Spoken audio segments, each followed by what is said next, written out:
Good morning. I think it's still morning. Happy weekend. And here's a Sunday Social Security roundup for the week of, where are we at? Give me a second here. Yeah. All right. So from December 3rd until Saturday, December 9th of 2023. Okay, so on the 3rd, in addition to last week's Social Security roundup, explaining the videos from the prior week that went out for anyone who may have missed and might find something helpful they want to go grab onto. On Sunday, we also talked about, um, yeah, some things you should do and just as important, not do when you get your SSA denial. Yeah, there's definitely things to do in that particular period of time um, to think about and then to take action on. So we talk about that on Sunday. On Monday, this is a little dry, but it was just a rendition of the 2024 SSA calendar of payments for SSI folks, SSD folks, and those that are collecting both SSI and SSD at the same time. Um, it would generally be for the person who just wants to hear it and jot it down on his calendar in real time, and get it down for the year. On the next day, that would be Tuesday the 5th. I went through all the sections of an ALJ file folder. So when you're going to hearing, this is what everyone's going to be relying on when they make the decision and what you should be aware of before your hearing so you can determine if something's missing and or look at what something says. So if it's saying something you are unaware of, and pardon me, we're all still sick here,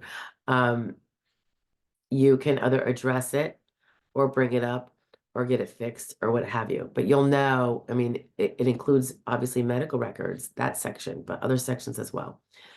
On the 6th, so that would be what, Wednesday? Rehashing the emphasis on the paper trail when you send things to the SSA. We talk about how best to mail things. Generally, regular mail is not the way to go. So we talk about that. There is also some scuttlebutt and comments that we talked about the benefits of faxing.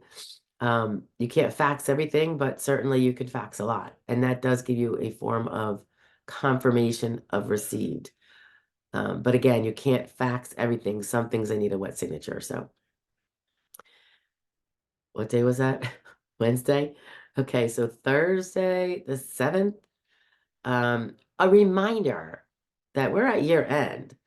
And if you have had some work activity, even minimal work activity, for a family member or spouse who has a business and you think of it as their business, but you are pitching in a little bit, even if it's only like 5 hours a month, but it would be something that would be paid to someone else to get it done.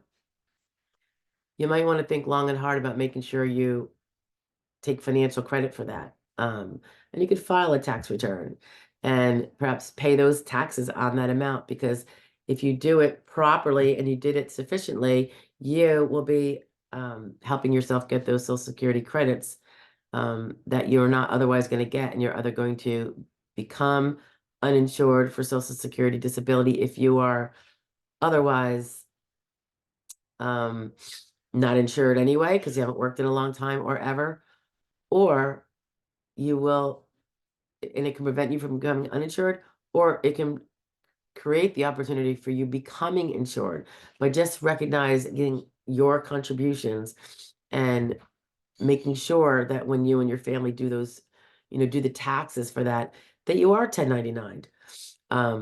Or at least recognize as having been, done the earnings and given, at least on paper, the earnings for it. I mean, a lot of times when we work in our family businesses, we all pitch in and not necessarily, you put it all under one person's social security number when 5 people were pitching in or 2 people. And not divvying it up appropriately is going to cause some pain later potentially, when you find out that you have no insured status and no social security later on. Okay, that was the 7th. Oh, also on the 7th, because something big came out, I just had to shoot it out. kind of on the spot.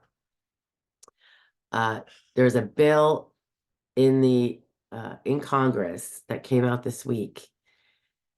It has been tried before, but in really inappropriate ways to get that 5-month waiting period removed from the process of filing and receiving Social Security disability, the 5-month waiting period. There are reasons why it's there. They're not illegitimate reasons, but it is a painful reality. And there's always been a kind of a quest to try to figure out how to get rid of that 5-month waiting period so it's not so painful for actually found and determined disabled people to have to go 5 months later on without even getting that money later on for those 5 months because it's a non-payable period. So trying to get rid of that, and they had what I think to be a potentially workable solution finally, and it was put forth in a bipartisan nature by 2 Congresspeople.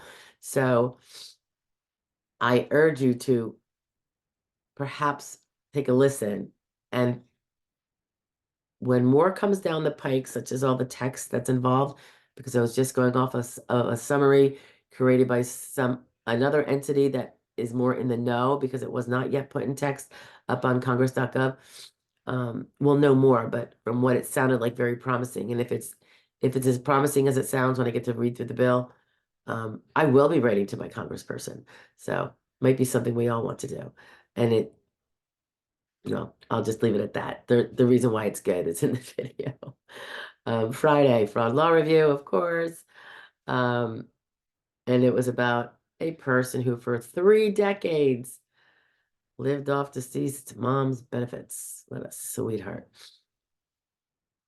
That was the 8th Friday, right? Okay, and also on the 8th, it was a little share, very short, about specialist appointments and what to do about them because they're very important, and how not to get too disheartened when you see that you can't get one for 6 months. What to do with it. Really important thing to do with it. Saturday the 9th. Talking about one of the reasons why you might get the SSA 821 demand. It's a form by the SSA and it has to do with work activity when you have been employed by a company during a particular time relevant to your claim. And it explains why they might be sending it to you and some reasons why it may or may not affect your case, but it's good to know about. And you do have to provide it when they ask for it. So, all right, so that's it. That's a Sunday roundup from, when did we say? From the 3rd to the 9th of December, 2023. Thank you, everybody, and I'll see you later. Bye now.